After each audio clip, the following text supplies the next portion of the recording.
Que tu es belle, mon ami, que tu es belle. Cantique des Cantiques 4:1.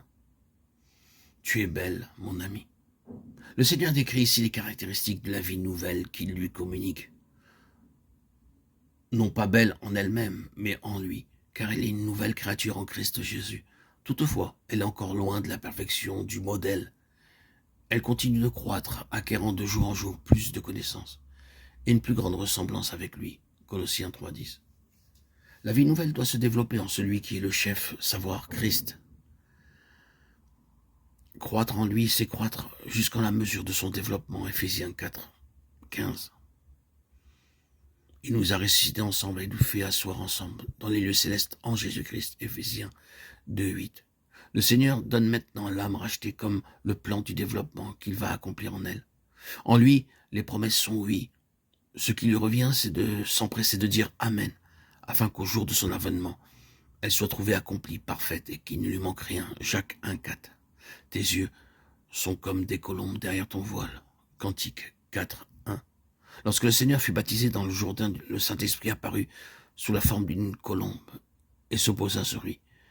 Le bien-aimé contemple en elle le même esprit.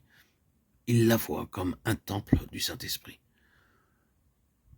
La nouvelle créature est aussi une colombe pour le Seigneur, parce qu'il n'y a plus en elle l'insusceptibilité et l'esprit rancunier de l'ancienne vie. Elle prie pour ceux qui lui font du mal, et dans sa faiblesse, se réfugie dans l'infractuosité du rocher. Jérémie 48:28. Au temps de sa captivité, elle demeure dans les étables, mais maintenant elle apparaît au bien-aimé comme ayant des ailes couvertes d'argent et d'or. Psaume 108:14. Tes cheveux sont comme un troupeau de chèvres suspendus aux montagnes de Galaad. Cantique des Cantiques 4:1. Les poils des chèvres en Orient ressemblent à de la soie. Les longs cheveux des Nazaréens étaient le signe qu'ils s'étaient mis à part pour Dieu. Juge 15:17. La séparation de Samson était le secret de sa force. Lorsque ses cheveux furent coupés, il devint aussi faible qu'un autre homme. Il en va de même dans la vie de l'âme rachetée.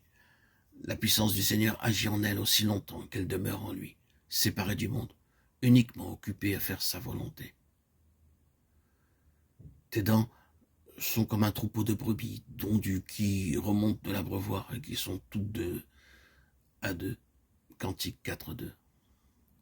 Un ancien auteur a suggéré qu'il faut voir ici une image de la pensée des facultés intellectuelles, lesquelles reçoivent et préparent ce qui leur est communiqué, comme les dents reçoivent et préparent la nourriture du corps pour l'assimilation. Les dents sont comparées à des brebis récemment lavées et tondues. Bien qu'il y ait ici une allusion évidente à la blancheur des brebis, il est certain que le bien-aimé ne veut pas mettre l'accent sur la seule beauté naturelle. Les sacrificateurs ne devaient pas entrer à l'intérieur des voiles pour y faire leur service avec des vêtements de laine. La laine suggère la vie animale terrestre, mais le fin lin est le symbole des justices des saints, la justice de Dieu par la foi en Jésus-Christ, en tous et sur tous ceux qui croient. Romains 3:22.